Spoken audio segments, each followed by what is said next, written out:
Welcome to today's Lunch and Learn Live. I'm getting us shared here on the group. Facebook said we have a technical issue, but I think it has been resolved. It is another Monday as we enter the summer here, and we've got some fun stuff to talk about today. So if you've ever felt like you're on this emotional roller coaster and no one's told you why, it's possible that maybe it's not just stress, maybe it's just hormones. Anybody? So what if your blood sugar is the real culprit, right? Because we really got to dive in deep and start to look at what our blood sugar regulation does to our mood and our well-being.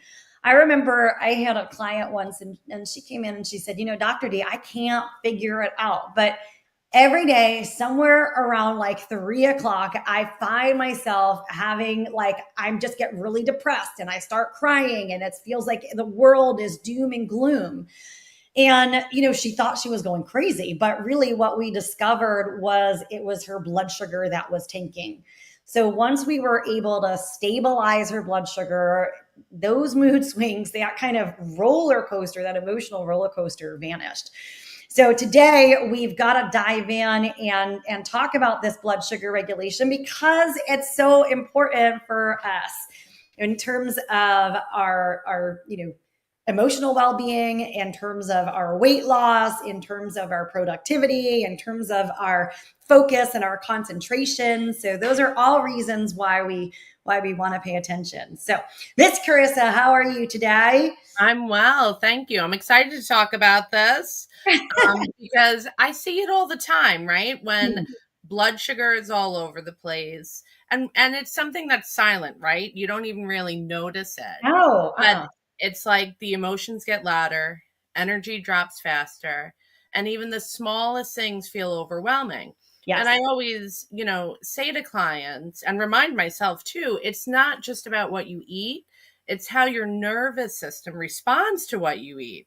And I've noticed even when clients who say like, I don't eat much sugar, or I'm not eating that, they're still often spiking their blood sugar with things like coffee on an empty stomach. Oh my goodness. Or granola bars. People love like a good granola bar in the morning, or even skipping meals, right? And that spike, crash, and then they just keep going into that pattern, and it just wreaks such havoc on our bodies, on our mood. Exactly right. Exactly. And yeah, I mean, a lot of our clients, those who have worked with us for a while, we know sugar is not our best friend in any way, shape, or form. And still, you can not be eating sugar and still be having spikes if if you're not managing them. Or like you said, you're having a banana or a granola bar for breakfast or things like that. So it's really important to pay attention. So let's kind of so for those of you who are listening, give us a shout out and say hello so we know we're not just talking to ourselves, please. But let's talk a little bit about how how does blood sugar like impact our brain, because it does. It has a definitive impact on our brain and our well-being. And my doggy wants to chime in here too. Your dog knows how important it is too. There you go. She's like, yes, yeah. Yeah, she got caught eating the couch again today. Not good. Not good. No good deed goes unpunished, right? This is the one you rescued? Oh, this is the last rescue. Yeah, they're all rescues, but this is the last one. Yeah. Mm-hmm. She now eats couches. Yeah, not good. I'm like, I hope that's covered under the warranty. They were supposed to cover everything under the sun, but we'll see. So, all right. Anyway, so your brain, it runs on glucose, right? Like our brain needs that for fuel, just kind of like our car needs gasoline. It's no different. So now what happens with a car, right? If we have too much of that, the engine gets flooded. If we have too little, the engine stalls out. Either way, it's not going to be smooth. And the same is what happens when we're dealing with blood sugar. Now the UPS guy came and made a delivery. The UPS guy is checking himself out in my car window, fixing his hair. It's pretty funny. Anyway, guys. So, I mean, let's go through. So imagine you're driving on the highway, right? And you've got you've got to be somewhere really important. And all of a sudden your car gauge like completely hits empty, right? Which never happens to anybody, right? We're always taking care. But imagine that happens. Now, your car, it doesn't just like politely pull itself over for you. It does what? It sputters, it jerks, it then goes like boom, right? And it just kind of stops. And that's what happens to our mood when our blood sugar crashes. It does the same exact thing. It's not like, oh, your blood sugar is going to crash. It's like, no, your brain goes into this panic mode. And your cortisol spikes, and then we start feeling anxious and irritable, and maybe we're snapping at our spouses or our kids for no reason, and then feeling guilty about it. And we think it's our mindset, or we think, I know a lot of women get guilt and shame over those things, but it's actually our metabolism, right? And that blood sugar being a really important part of that metabolism.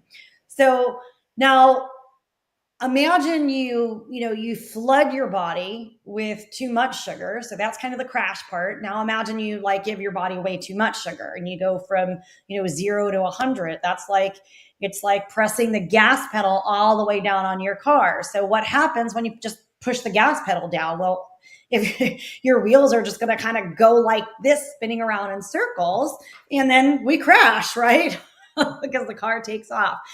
It's no different for our body. It's like literally all the gas gets used up, all that blood sugar, and then our energy tanks, and our mood tanks with it. And then our brain fog rolls in, and now we can't think straight. We can't remember things, or we're snapping again, or like the client that I use as an example, maybe you're crying at 3 p.m. every day. So blood sugar regulation, it's not just about diabetes, right? I think that's what people always associate it with it.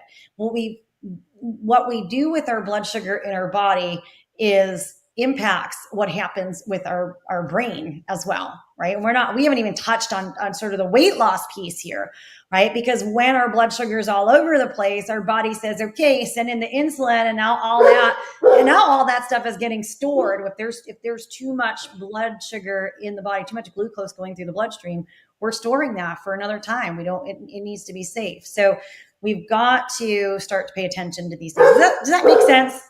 I I like the does. analogies. No, I love the analogy, and I think you made the visual so real. I love the gas pedal analogy, and I think it's exactly what I see with clients too. It's like, they're running on fumes, pushing through the day, and then wondering why they crash emotionally or mentally. And I think you highlighted a really good point. Like, then we feel all that guilt and shame. You Mm-hmm. know what I mean? And you're right. It's not just about diabetes or blood sugar numbers. This is about how our brain functions, how our emotions show up, and whether we feel like ourself or not. I've even had clients say, like, I thought I had anxiety, or I thought I had depression, when Yeah. it was actually blood sugar crashing in the afternoon. And Mm-hmm. it's amazing once you start balancing it, you have a whole different experience. Like, things just start to shift and change. It is. I've got this huge pet peeve with the medical system. I have a bunch of pet peeves with the regular medical system, but one of those pet peeves is that they're just writing scripts for anxiety and depression like they're nothing. Like, oh, you're just anxious.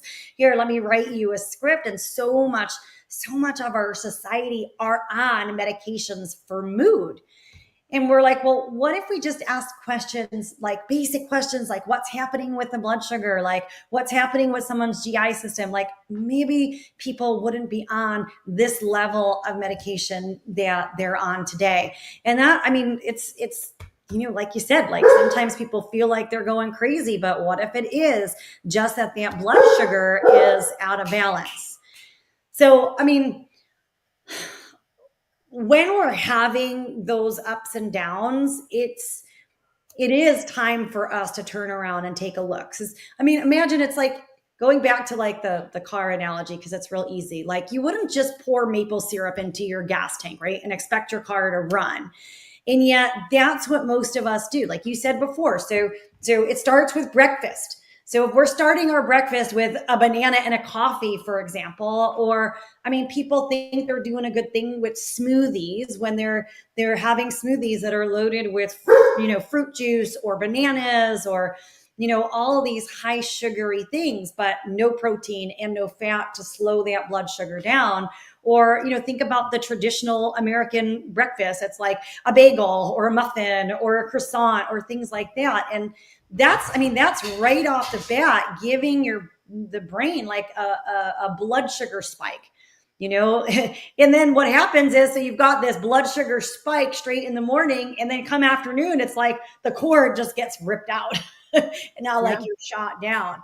And so it's important to pay attention to, like you said, Carissa, what that first morning fueling is, and making sure that we are having that protein in the morning is really important. And how many people do we know too? They're like, oh, I just skipped lunch, or like you said, I grabbed the granola bar, or I just have a protein bar. And which is, I mean, a lot of these things are really like candy bars in disguise. Mm. So we think that we're being good or we're doing something healthy, or, oh my gosh, look, I'm just going to fast through breakfast. But then what happens is our blood sugar crashes again. And so we're anxious, we're scattered, we're exhausted, we're yelling at our kids. So here's the other thing I think is important is that many people today are walking around with insulin resistance, right? And I know a lot of our clients are in like that 45 plus range, 50s, 60s, and it's that perimenopause, menopause area. And when we hit that age, we are no longer as sensitive to insulin as we used to be. So now what's happening is like your insulin helps like open the door for energy. And so it's like we're putting in the key, but the key isn't fitting in right. And we're kind of going like this and trying to twist it. That's what I'm calling insulin resistance. And so what happens is our bodies then start to store that sugar as fat, like I said before. And so we're no longer burning it for fuel, we're gaining weight instead. And the more that progresses, the more that cycle continues, the more like we continue to crash and we feel worse and we have absolutely no energy. And then the mood swings get louder. And the kicker to that is that our blood work might still look normal, right? So our blood work looks normal, but we feel like crap and we're wondering why. But you can look at your, on your blood work. They usually run an insulin. You get a glucose number, and they usually run an A1C, and you get your A1C number. And those things could look normal because A1C is your average. I think we've even talked about this on Lunch and Learn before. Your A1C is average. But if you're spiking all the way up and crashing all the way down, guess where your average is coming out? It's coming out right in the middle. So it might like look normal, but it may not be normal if we're now moving into that, insulin sensitivity period. I think So, that's a great point because I think insulin resistance is something that a lot more people are dealing with than we even realize mhm. because a lot of us look for those markers like on a blood test or they're like, but I'm not pre-diabetic or something like that. But I think it's important to understand, like you said, it shows up as fatigue, intense cravings, brain fog, stubborn body, belly fat, actually. And sometimes it doesn't really matter how healthy we think you're eating. You know what I mean? Your body's just not responding to it. So Yeah. there are a lot of like grounded tips that you could do, which I Mhm. think are really helpful too. Um, One of the things that I love to do is walking after meals, Yes. even if I have to do it in my house. Some like YouTube has like great walking videos. I don't know if anyone has Okay. ever used them, but you can walk in your living room and they have made me feel so good afterwards. And it's like 10, 15 minutes. And like, I'll even share with clients too, because when we worked in the office, I used to do it in the office, like just move around or do squats in the bathroom, Yes. obviously, because you're not doing squats in the middle of an office. But there's just simple things that you could do, and what we talk about often too is like front loading your day with more food, like, and then eating lighter in the evening. And you had said it earlier too, like making sure you're getting your vegetables in, high fiber, Yeah. protein, Yeah. healthy fats. Don't reach for the banana and the protein bar Yeah, save your banana. You guys a better time if you're, I mean, later. bananas are not necessarily bad or evil or anything like Mm-hmm. that, right? But if you're going to have something like a banana, you want to save it for later on, in the afternoon, rather than having your body take it, you're setting yourself up for the day in the morning. So, if you're just getting all this sugar, then your body's going to be there and you're going to have these crashes and spikes and all of that goes on. In fact, let's kind of walk through. So how do you know when you're having blood sugar issues, right? So there are some telltale signs that you can look out for, right? I already talked about, you're snapping at people. One minute you're happy and fine, and the next minute you're just like snapping at people and you're like, oh my gosh, who did I just become? Or if you get shaky or panicky or hangry, if you get hangry before meals, that's a sign. If you're having that 2 to 4 p.m. crash and you find yourself reaching for coffee or food or sugar as a result of that crash because you're, self-medicating, that's a sign. Um, or if you are like going through your day and all of a sudden you have brain fog that feels like your brain was just unplugged, that's another one. Or if you eat and after eating, instead of feeling energized and rejuvenated, if you feel exhausted after you eat, that's also a sign that there is an issue. If you're waking up at like 3 a.m. and your heart's kind of racing, or you're not able to sleep, that's another sign. So you want to pay attention to the blood sugar roller coaster, right? And just notice what's happening and when it's taking place. Because I think a lot of people, they get upset with themselves that they don't have enough willpower, or they feel like they're going crazy. And it's really, we've got to go back and listen to the body. This is all part of the body-led movement that we are working on here at South Bay Wellness. And that body-led movement is about paying attention to what's going on inside. And when we can start to see these things, then we know what to do, right? Like Carissa said, like going out after your meal and having a walk, not eating the banana and the coffee and calling that your breakfast. These are we gotta stabilize the ride so it's not a roller coaster. Save the roller coasters for the amusement park. Yeah, I think those are real cues from your body. And like you said, it's not about willpower, it's about rhythm. And something I'd like to add too, because it just reminded me, I had this discussion with a client last week, is not eating in the morning. Yes. So many people wake up and they skip breakfast, either because they're rushing, or a lot of the times what I hear is they think it'll help them lose weight. Yes. But what actually happens is your blood sugar tanks and your cortisol spikes, and your cortisol is already spiking from the morning because you're, waking up. So, and then, putting coffee down and not eating breakfast. And Mm-hmm. then, by mid afternoon, you're in a full blown crash. And then you're usually reaching for something sugary or more caffeine. So then, you just keep the cycle kind of going and going. So even just starting the day with something small, we talked about a protein shake, and I love protein shakes, but you're right in the sense that there is a formula to it, right? Yes. I don't usually put bananas or stuff in it. I make sure to pack it with a lot of veggies like Mm-hmm. spinach or kale. Berries I like to use because they just work for my body and they don't make my blood sugar spike. Or you They're could do like normal. chia pudding, veggie omelet, Mm-hmm. anything like that can help anchor your blood sugar and take pressure off your adrenals too, because your body really just wants stability. You Yeah. don't need to be perfect, just consistent. Spot on. The way we start the day really matters. And you're right. Listen, I love fasting. I think there are a lot of great benefits for fasting. Yeah. I know that intermittent fasting is all about the buzz right now, and people do fast to lose weight. But I mean, ladies, if you're in that perimenopausal menopausal zone, and it's fine to want to fast, but you still have to do it in conjunction with your body, right?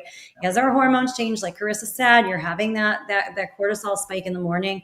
You want to, again, body led. We want to be led by what our body needs. So if you want to do more fasting, the best way to go with what your body needs is just end eating earlier instead of delaying eating. And for those of you who are working out, like working out on that empty stomach may not be the best thing for your body, given where you're at in terms of your hormonal cycles. So you want to pay attention to that. So I think there's pros and cons about internet education, or what I'll call social media, like Instagram, TikTok education. And that's, there are some good tidbits out there, but the tidbits are out of context. And so if you're not understanding the tidbits in relationship to your specific body, then you could be doing more harm than good. But the rule of thumb is tune into your body. It's the T in the true wellness framework, right? And then the R is also too, it's about establishing those rhythms and that root cause, right? All of those pieces are important. So you've got to listen to yourself and do what works for you. Okay. And when you are trying to stabilize your blood sugar, well, if your blood sugar and you're insulin resistant, you have all these things going on, then you have to listen to your body, right? You've got to get that good breakfast. And then you've got to also make sure that you're eating on a consistent schedule versus grazing all day long. Okay. Let your body do its job. Be really intentional about your food. And sleep is another big one. I think sometimes people sacrifice their sleep, and then they're eating to keep themselves awake and keep themselves going because they haven't had enough sleep. But let's go back to basics again, right? That sleep is important. Yeah. And I think it's all connected, right? When your blood sugar is stable and our bodies feel safe, and I think your sleep will naturally improve too, right? Yes. And you talked about it before too, waking up at like 2 or 3 a.m. And once clients will start gently like rebalancing meals, especially, making sure that we're not skipping or under eating during the day, your sleep gets way better too. Mm-hmm. Yep. So we've got to tune in. We've got to tune in to our body signals, right? Ask yourself, like when you find yourself going to grab for something, ask yourself, am I truly hungry or am I crashing, right? Am I crashing emotionally? Is my blood sugar crashing? Like just start to create awareness. And there are, like Carissa mentioned, the hacks, like go out and walk after you eat, use up some of that glucose. Vinegar can be an excellent resource to add to your meals to help stabilize blood sugar. Cinnamon, cinnamon is just delicious. You can add some cinnamon. You can even add it into your smoothies. It's yummy, So that's another one that will help with that stabilization. Mm-hmm. Making sure that you're getting in with your meals, like focus on the fiber, the proteins, and the fats. Okay. I don't believe all carbohydrates are bad. I don't believe even like white rice is bad, but everything's got to be in context, right? Everything's got to be in context. So you want to pay attention to those things. And then the other piece too is, remember, with the fiber, really important. I know you guys have heard us talk about this a billion times. Always start your meal with that fiber. It kind of acts like a screen. So if you've got all that fiber there, it's kind of like a screen. I have this visual in my head of the blood sugar trying to get through. It slows it down so you're not having these big spikes. Mm-hmm. That's another important piece. So there's lots of things that you can do, but most important is tuning in, understanding what's happening with your body, and also, giving yourself a little bit of freedom. Sometimes, you guys, our blood sugar also comes out of control because we're just stressed out like lunatics. This seems to be the trend these days. I can't say I never fall into that bucket. Yeah. So that's another important piece. Bring down your stress levels. Yeah, simple breathing exercises, simple stretching. And I mean, if you're already doing the movement after you're eating, that's also great too, because at the end of the day, it all comes back to just rhythm and awareness, which you so beautifully highlighted, right? The more we tune in, the more your body tells you what it needs. And the more we regulate the body, the more we help regulate the mind too. So if you're feeling off, if you're feeling moody, foggy, drained, it's not all in your head. It may just be your blood sugar, you know? And the good news is do something about it, like literally starting right now, after you've watched this, hearing all this information, and then kind of just tuning in and taking the tips that we just gave you, you know, and pay attention to the shifts too. Like have a little journal next to you. How am I feeling after I ate this meal? What happens after I've walked for 10 minutes? Just so you could see, you don't got to journal forever, but just so you could start to see the cues from your body and listen to them. Otherwise, it can get scattered. I don't remember what I ate 2 days ago. Nobody does. It's the hardest question in session, right? Yeah. My diet. Yeah. Yesterday. What? Yesterday? When? How? Yeah. So just have a journal just for like a week or two, just so you can pick up on those cues, because it really is amazing what our body sends us and what we can do with the information. Yeah. Love it. All right, you guys, thank you for joining Lunch and Learn Live today.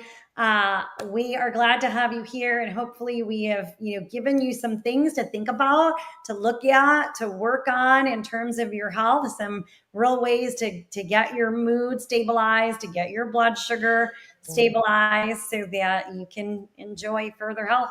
It is foundational, you guys. It's always back to basics.